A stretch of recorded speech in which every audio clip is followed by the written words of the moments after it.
Hello, ladies and gentlemen. Wanted to bang out a little bit of content. I'm a little bit tired right now. Been super busy making the video course and that sort of stuff. So I'm in my dressing gown. We're going to have a little chill episode today, answering some questions. So we'll go through the first one. This is by Masaman G Tao 6417. What a username, by the way. Some of you have the longest usernames ever.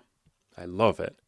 Says, thank you for responding to my comment in a video. What you're saying here totally makes sense. Kind of can skip that, I guess. I was talking about dating multiple people in that video. So the question is, here's the biggest question that I have right now. What if you're dating a girl and she accepted a non-monogamous arrangement at first, but it eventually becomes clear that she actually really wants monogamy? Maybe she tries to get you to be monogamous occasionally, but you keep declining and telling her you still don't want that, and she reluctantly accepts it and continues seeing you. Would you keep seeing her, or would you break it off because you know it's not what she wants and you don't want to be with someone who's not fully happy with the arrangement? I'll answer that little bit of the question first before I then go down to read the rest of the question. So, short answer, yes, I would absolutely break it off. But there's a lot of context, there's a lot of nuance here. So, I guess I will start with something that's really been a beautiful philosophy for me is something that I got from Mark Manson. So this article here, it's on markmanson.net, and the article is called Fuck Yes or No. This was such a beautiful mindset shift for me when I first read this article. The whole point of this article is Mark Manson advocates for finding people who are a fuck yes when it comes to dating. So for instance, or what that means is a woman, if let's say you're a guy like this guy is, a woman who says, when you say, do you want to go out with me? She's like, fuck yes, hell yes, I do. I really want to. Enthusiasm. And if a woman isn't enthusiastic, if she's kind of on the fence, like she's like, yeah, like maybe I'll put up with it, like in this particular question, as the question says, she keeps asking you for monogamy, you keep saying no, and she reluctantly accepts it. Well, we would call that a no. It's not enthusiasm, it's a no. It's her putting up with it. And I have just found that life is too short to spend it with people who are just putting up with my company or putting up with what I have to offer. I'm in a beautiful position where I've dated enough people, I've had enough coaching clients, and I've come to see that if someone isn't super enthusiastic about either working with me or being my friend or dating me or sleeping with me or whatever it might be, if they're not super enthusiastic, it almost always fizzles out and dies out anyway. And as this question is kind of hinting at, she's reluctantly saying yes, but she keeps bringing it up. That isn't someone that's happy to be with you, and that isn't someone that's going to stay long term. If it's taking this much effort for both of you to put up with this situation right now, and I'm sure there's some feelings of guilt, there's some feelings of weirdness, there's some feelings of like, I don't really like having to sort of force her to stick around. And not that you're forcing, but I think you know what I mean by that. It's certainly not effortless for her to stick around. And the whole point of this Mark Manson article, this fuck yes or no article, and my own philosophy, and there's plenty of other people who have this same philosophy. When you just go out and find the people who are super enthusiastic for whatever it might be that you're offering or what you want to participate in and give and share, when you find the people who are super enthusiastic, this whole thing can be effortless. If you find the people that are super into non-monogamy, and there are plenty of those people out there, by the way, if you find the people that are enthusiastic about it and not just willing to accept it, which was even the start of this question, what if you're dating a girl and she accepted a non-monogamous arrangement at first? Accepted is very different from, she was enthusiastic. And so I have found in my own life, it's just so much more fun and so much more peaceful to go and find the people that are enthusiastic about what it is that I'm offering. I don't sign people up that are, okay, there have been a couple of exceptions to this. For the most part, I try not to sign up for coaching anyone who accepts it or who I have to convince to sign up. I'm looking for the people that are enthusiastic. I'm looking for the people that are like, fuck yeah, man, let's do this shit. Because what happens if you sign up the people who aren't super enthusiastic is you have to keep using motivation, you have to keep using persuasion, you have to sometimes use, maybe force is a strong word, but it takes effort. Effort is a better word. It often takes effort to keep them there because they signed up with half enthusiasm. They weren't super enthusiastic, and they might leave, or they won't use the coaching properly, or they won't go all in, or they won't really make a change in their life and get the results that they want. And so I found if I only sign up people who are super enthusiastic about coaching, and if I only date and sleep with people who are super enthusiastic to date and sleep with me, there's none of that sort of effort required to keep someone there. They want to stick around. And if they ever don't want to stick around, that's beautiful too. It didn't take me force or motivation or willpower or persuasion to get them to come. And so it doesn't require any sort of persuasion or motivation or pushing to, to keep them there. And so short answer to this question, no, I would never in a billion years keep seeing someone who didn't want to be with me. That's sort of the entire platform that I've built, I guess, on this channel is we find the people that want to be with us, and if they don't want to be with us, or they want to be with us at the start and then later on decide that they don't want to be, hey, that's beautiful. I hope you go and find the monogamous relationship you're looking for. Let me know if there's anything I can do to help facilitate that for you. If you want to be friends, we can be friends, assuming you want to be. If not, that's beautiful. And you accept it with grace and then move on and talk to the next person. So a mindset that can sort of help here. And at the end of the day, do whatever you want. Like, this is not prescription, but the question was, Andy, what would you do? I wouldn't be in this situation in the first place, but like, if I was in this situation, what would I do? I would say, hey, look, it looks like you're not really having fun. Let's go separate ways. It looks like we just want separate things. I'm going to let you go off and find that, and I'm going to go and find what I want, because how many times do people get into like a relationship or even just a casual relationship, but they're in a relationship with someone who's clearly like not a match for them, or they're not a match for each other. They clearly want separate things. One person might want kids and the other one doesn't, or in this case, one person wants non-monogamy, the other person wants monogamy. Clearly a big fucking disconnect there. But people will stay in relationships because there's feelings, or what if I can't find someone else? And I did this myself in my first couple of relationships. I was in my first relationship for like 5 or 6 years, and we were not a good fit, mostly because I wasn't in a good emotional state. I was depressed and suicidal and all of that stuff that I've talked about. And the second relationship was another 4-year relationship where we just weren't a great fit. We both had our own issues and we just weren't a great match. And I stayed because I believed that I believed the lie or the story that there was nobody else out there in the world for me, that I wasn't capable of finding someone else. And so I stayed with 2 people where we weren't good matches for each other. And that's such an unbelievably common thing, where you just sort of hoping it'll fix itself, or hoping the ship will magically right itself and it'll just magically work out. Why would it, when there's a big fundamental incompatibility here? There's 2 people that want incredibly different, separate things that might not be mutually compatible. It's not like, and even from the question, like, it's not like the way this question is written, and I'm making some assumptions here, but it's not like this is written as like, and we've been together for like 15 years and we really want to make it work, and, how can we make it work? It doesn't sound like that at all. It sounds like it's relatively casual, and it's just someone that wants monogamy versus someone that doesn't. And at first she thought she might be open to a non-monogamous arrangement. She tried it. She decided she doesn't like it. Hey, that's beautiful. You figured out what you don't like. Amazing. Go and find what you do like now. And that's how dating goes sometimes, where it's like, you might think that you're open to something. You try it. The reality is different to what you thought it might have been in your head. And then you go, hey, I don't really like this. Beautiful. That's amazing that you figured out what you like and what you don't like. Let's go separate pathways now. So you save yourself both so much time and effort and unwasted or not wasting time.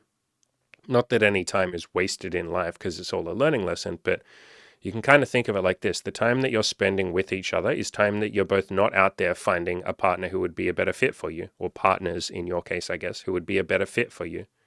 Like, literally, she could right now go out and either spend some time by herself and learn to love herself and give herself some self-love and self-acceptance and self-improvement, all that beautiful shit, or she could go and find, another partner. And you could find some girlfriend or multiple women, if that's what, it sounds like you're looking for, where you're a great fit and they want the same thing you do. And again, there are so many women out there who want the same thing you do.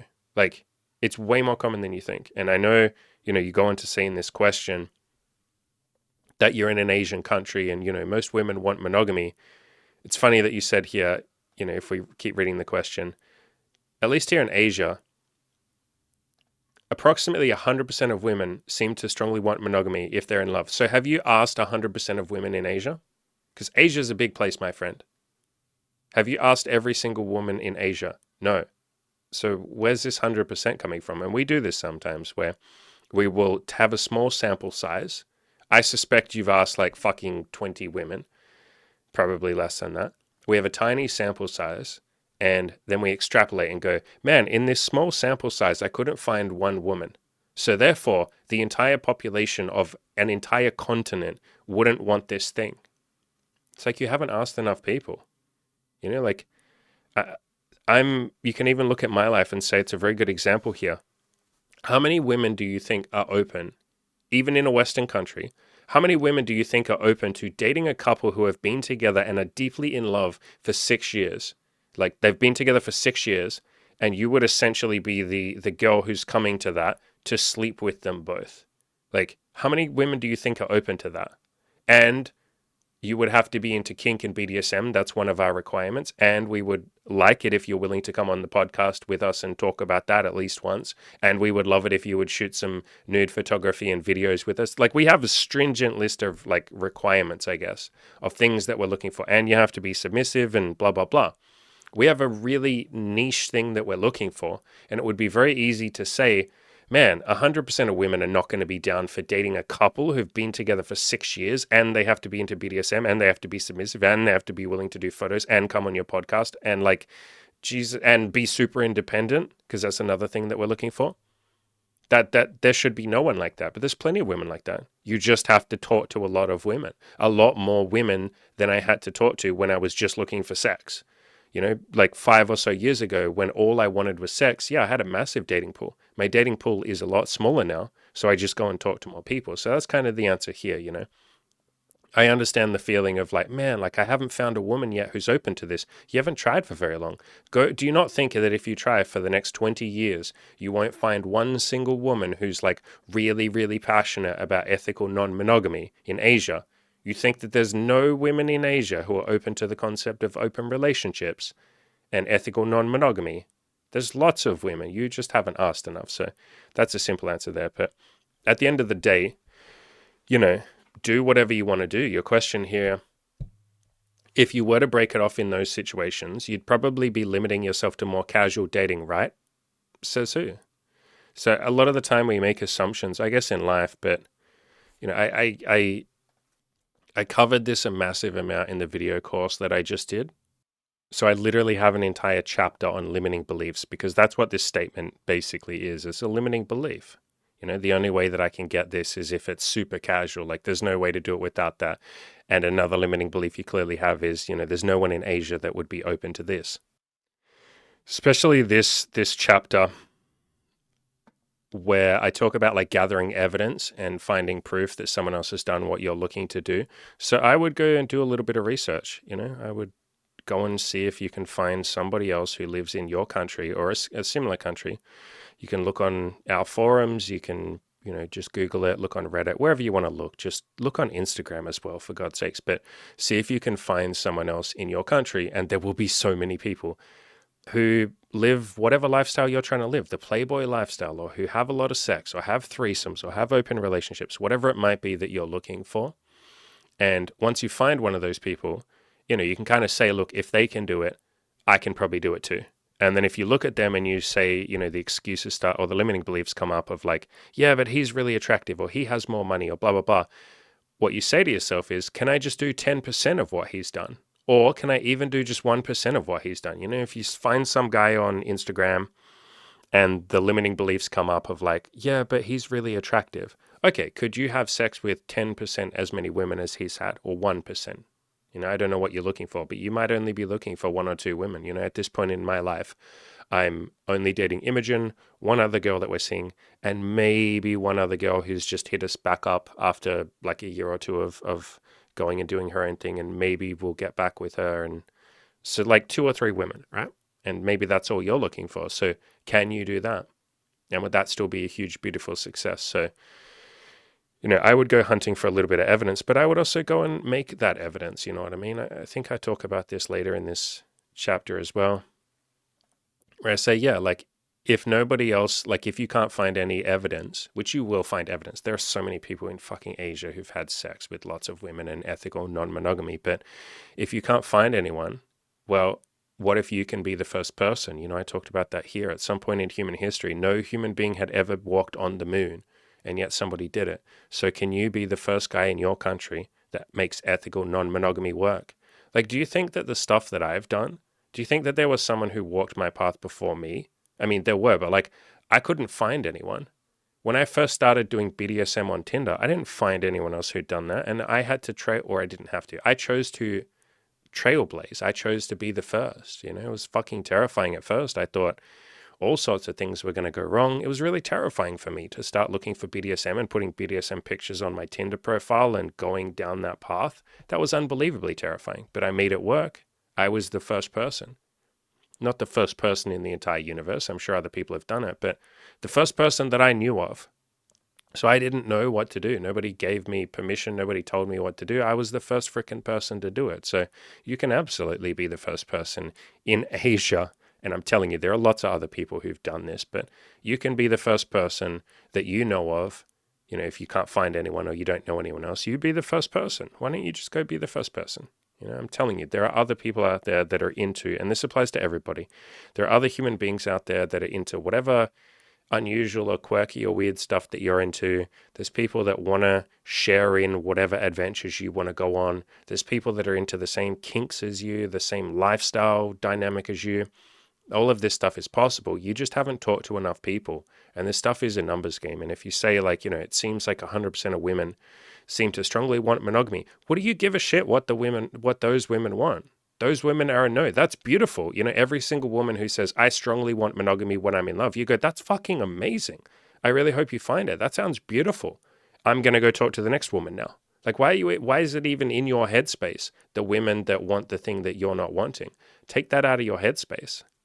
I talk about that concept again more in my video course. I have a chapter in there called Play to Win instead of Playing Not to Lose. And the whole point of this philosophy is focus on the thing that you want, not the thing that you don't want. Another way of phrasing that is focus on finding the people that are looking for the same thing you're looking for, and don't worry about the people that aren't looking for the same thing you're looking for. I mean, if anything, give them a big hug, give them a big, beautiful, gentle kiss on the forehead and say, hey, you know, maybe not literally, but I hope you go and find what it is you're looking for. But I'm not going to sit there and worry about the people who don't want what I want. That's playing not to lose, or that's focusing on losing. Oh my God, what if I lose? What if I get with a woman who doesn't want monogamy? No, we're too busy trying to find the women who do want monogamy. Who do want non-monogamy. So go towards the thing that you want. Don't worry about the women that don't want it. If anything, like I said, be grateful for them. Be like, hey, I hope you find what you want. That's amazing. I'm going to go find what I want. So, you know, there's some more limiting beliefs here, or some stories, I guess I would say, that you're telling. You know, you start telling some story about every woman in Asia when, again, to be gentle with this, my friend, you haven't talked to every woman in Asia. You know, you go on this long, made-up, projected story of 100% of women seem to strongly want monogamy if they're in love. So if they love you, they are pretty much, you're just making this up, they're pretty much guaranteed to ask for monogamy, express dissatisfaction with the non-monogamy, etc. You're making this up. Do you think if I went to your country, I couldn't find women who were into ethical non-monogamy, even if they fell in love with me? Do you honestly think that I couldn't make it work? Me, Andy, do you think that I would come to your country and even if I tried it for like 5 years, I would never be able to make it work? Like, of course I would be able to make it work. I would find the women that want what I'm looking for. And the only difference between you and me is, well, a few things, but I have some knowledge in my head that you don't. And the first thing that I have in my head is I'm not going to make any preconceived notions. I'm not going to say that this woman doesn't want me or this won't work with this woman. I'm just going to go and find the actual evidence. I'm going to talk to a lot of women and find the evidence of the ones that are up for or passionate about or excited about the concept of ethical non-monogamy. Again, there are plenty of them. I have dated so many of them. I've dated Asian women who were into ethical non-monogamy, by the way. Chinese girls, Vietnamese girls, girls who fell deeply in love with me, girls who were not westernized, by the way. They came to the country and they had only been here for a couple of them had only been here for like 1 week when I met them on the street and said, hi, you're cute, what's up? And they didn't give a shit that I was seeing other people. They didn't care because I was honest and I was upfront about it, and I set the expectations early, and I listened to them and talked through their feelings and all of that. And I've got plenty of videos about how to make all of that sort of stuff work, but really, it's just being honest and upfront from the very beginning. It's reiterating multiple times throughout the relationship. Like, hey, just reminding you, like, I am seeing other people and you're welcome to see other people if you want to and do whatever you want. But yeah, just reminding you this won't be monogamous. And if you're ever not cool with that, we can talk about it and we can go separate ways. That's beautiful. Reiterating those conversations. And then, yeah, some women do end up saying, hey, I thought I wanted this, but I don't. And you say, hey, that's beautiful. We'll break up. I've broken up with quite a few women. Not quite a few. I'd say, I don't know. I've broken up with like 10 girls who were not okay with it, and then dated however many are left. And so, yeah, there's plenty of women out there that are up for this. You just haven't talked to enough. You know what I mean? Like, and as you're saying here, non-monogamous relationships where she actually loves you seem to inevitably come with the tension of her wanting more. Try your best not to extrapolate from a tiny sample size. Do you get what I mean? And again, this is, as I said, focusing on playing not to lose. That's you focusing on what you don't want. Like, oh, I've got this tension. I'm scared of this tension. No, focus on what you do want. Focus on having a beautiful time with women. And if a woman isn't having a great time, hey, that's beautiful. Focus on separating and she can go and find what she wants. You'll go and find what you want. But I wouldn't be sitting there in fear, worried about what might go wrong, because as I talk about in this video course multiple times, there's something called a self-fulfilling prophecy. When you focus on not losing, or when you focus on the thing that you don't want, which in your case is, I'm worried that she'll eventually not want to do non-monogamy, you end up making it happen or making it more likely to happen because you're obsessed about it. You're not playing to win. You're not making the relationship free and exciting and wonderful. You're focusing on the fear, and then you bring it to fruition. David Hawkins, one of my favorite authors, has a beautiful quote that I love. What we hold in mind tends to manifest. In other words, if you're sitting there sort of in fear and obsessed with what if she eventually is unhappy, you'll make yourself unhappy because you're not sitting there living. You're not enjoying the relationship. You're not living your own, happiness, and then she's a mirror reflection of that. In other words, people are a mirror of our thoughts. And if you're sitting there terrified that she'll eventually be unhappy, that's not very conducive to a happy relationship. So start with yourself, start with that, giving yourself that freedom. I really just recommend you grab the video course, by the way. Again, it's called Play to Win, How I Built a Winner's Mindset. You can pay whatever you can afford for it. As I say here, you can just pay $1 if that's all you have, but grab the video course, man. There's so much stuff that's applicable to this question, but I'll wrap all of this up. Okay, I'll answer your second question. You say, maybe this is a second question, but if you don't break off the relationship in these situations, well, I always do. But how would I deal with the tension? What tension? Like, the tension's only coming because you're telling a story. You're telling a story that, fuck, like, I have to make this work. Fuck, I have to, all women are eventually going to get to this point of tension. And the story that you're believing, the story that you've made up or that you've assumed and that you're believing, the story of 100% of women seem to strongly want monogamy if they're in love, that story is what's bringing you tension because you're just putting up with the tension because you're assuming it's inevitable, because you're believing this story that there's no woman in Asia who would ever be super happy about this arrangement. And so then when you meet a woman who's not happy with it, you're like, yep, well, this is what was expected. And so you're spending time with the women, or in this case, one woman, you're spending time with the women who don't want this thing. And then you're wondering why there's tension. But if you, as soon as you meet women like this, or as soon as you start to figure out that it's a woman like this, if you were like, hey, it seems like you're not super happy, let's go separate ways and you go build something beautiful in your life, I'll go build something beautiful in my life. If you had that mindset, that self-confidence, I guess, that's self-love. And it is an act of self-love to go for what you want and to have the integrity to say, this isn't what I want, because I don't think you want tension. This isn't what you want. But if you fully embrace that and said, look, I don't want this. This isn't what I want. I'm going to go for what I want. I want to find a woman who's super fucking passionate about this. And if it turns out she's not passionate about it a couple of months in, that's beautiful. I'm going to go on to the next person. And I'm going to do that till I find the woman who's super into this situation. And I'll learn how to screen harder. I'll learn how to be more honest and upfront, because that is a big part of this. If you said on day one, hey, listen, I am an ethical, non-monogamous person. I am never going to have monogamy. And one day, if you fall in love with me and you decide that you want monogamy, I'm still going to be sleeping with other women. So save yourself the heartbreak now if that's something you want. But if you're looking for something ethically non-monogamous, if you're looking for something casual and chill, and we can just bring a lot of beauty and connection and intimacy and sexual pleasure and fireworks and sparks and all those good times and friendship to each other's lives in a casual setting, if that's something that you're open to, fuck yeah, let's do it. You have that conversation immediately up front and then repeat it several times in the early couple of months of the relationship or building the relationship. It's not a relationship in the first couple of months, is it? It's casual. But if you have those deeply honest, very, very, very, very, I don't know if blunt is the right word, but maybe blunt. Blunt's the clumsiest word I can think of right now. If you have those blunt conversations where you're like, look, I'm being fucking serious. There is 0% chance that I will want monogamy. If that's something you want, you tell me right now and we'll go separate ways, and that's beautiful. If you can be that honest and upfront, then you won't be stepping into these situations, or you will minimize how many of these situations you step into with the tension. And there won't be any tension, because the second that you realize, or as soon as you start to realize that she wants something different, what tension is there? You're like, hey, it seems like you want something different. Is that true? And she'll go, yeah, I kind of do. And you're like, fucking sweet. How do we get you that thing? Because it's not going to be with me.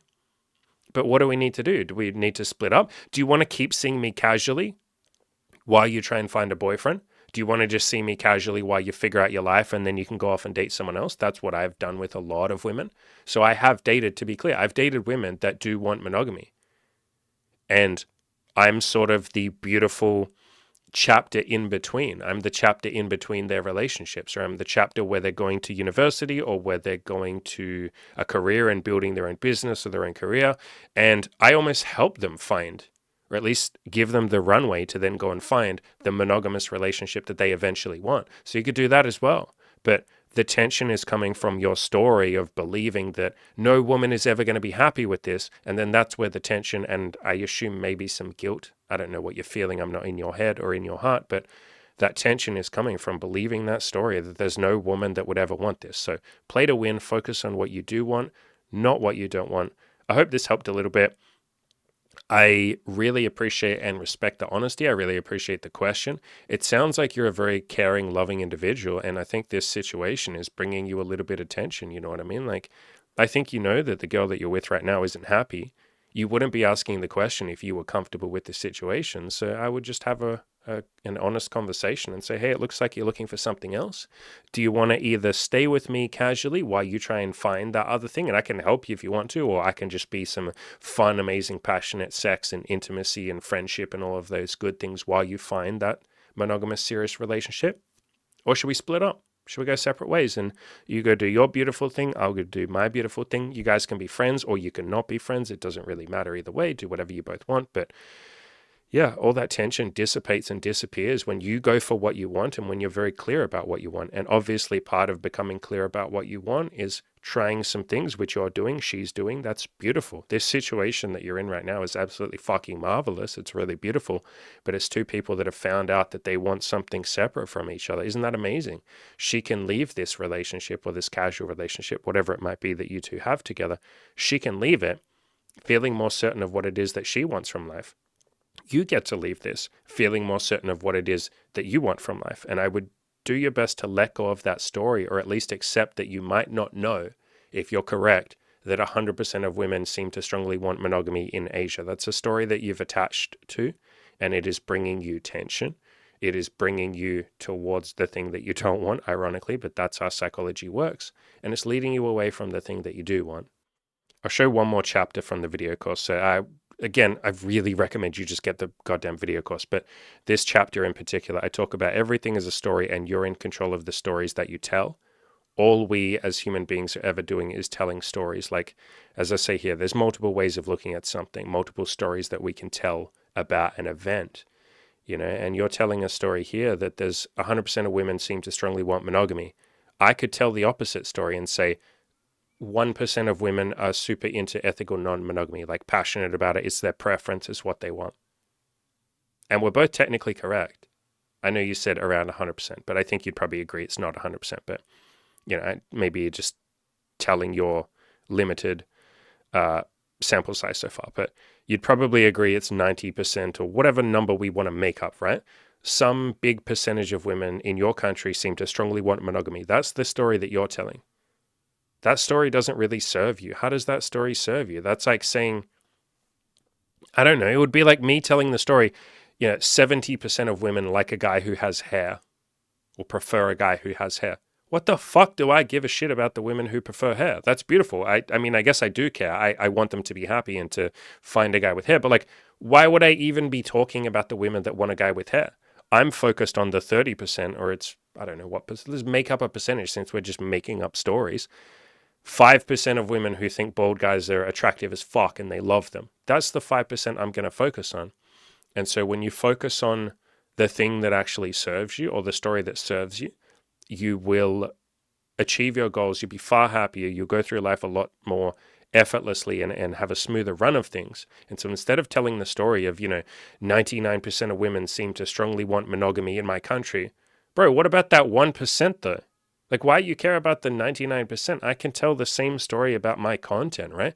Do you think 98% of people give a shit about like getting laid and sex and BDSM and self-improvement and self-help and goals and being happy and fucking enlightenment and peace and joy and being loving to all human beings on earth? Like, fuck no. Most people don't care about that. So I could tell a story that like 98% of people will not watch my content.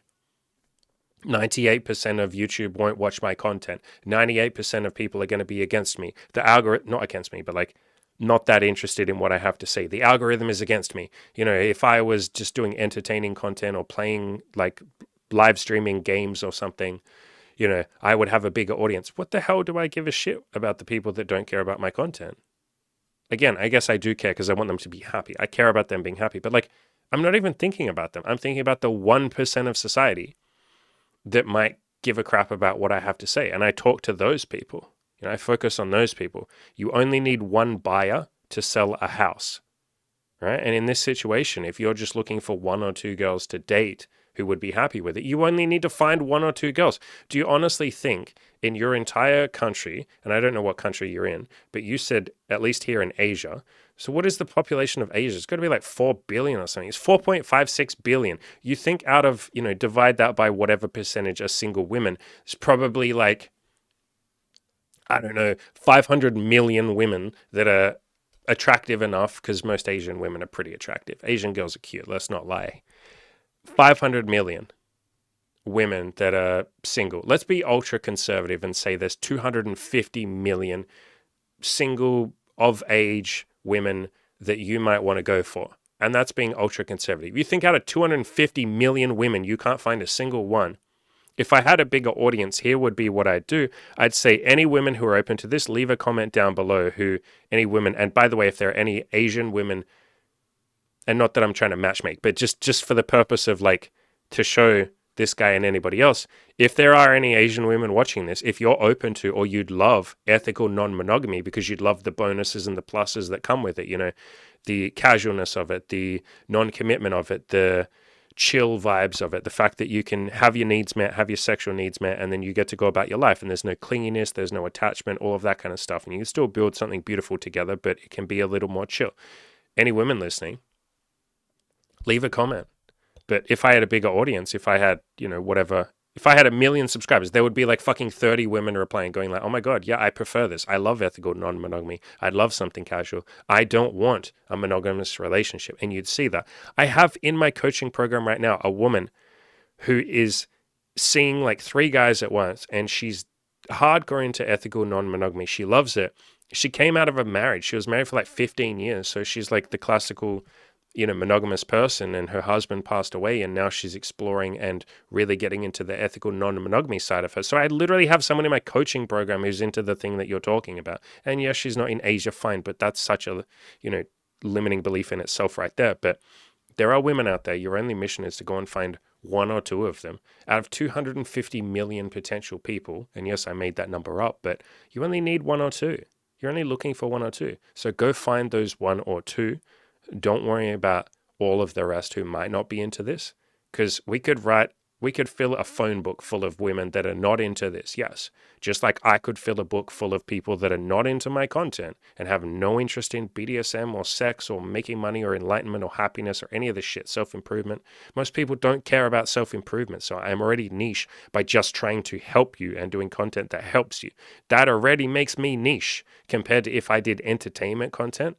Oh my God, I'm already niche. So we don't care about what, it's not that we don't care, but we don't even have time to think about the people who aren't into what we're looking at or what we're offering because we're too busy winning.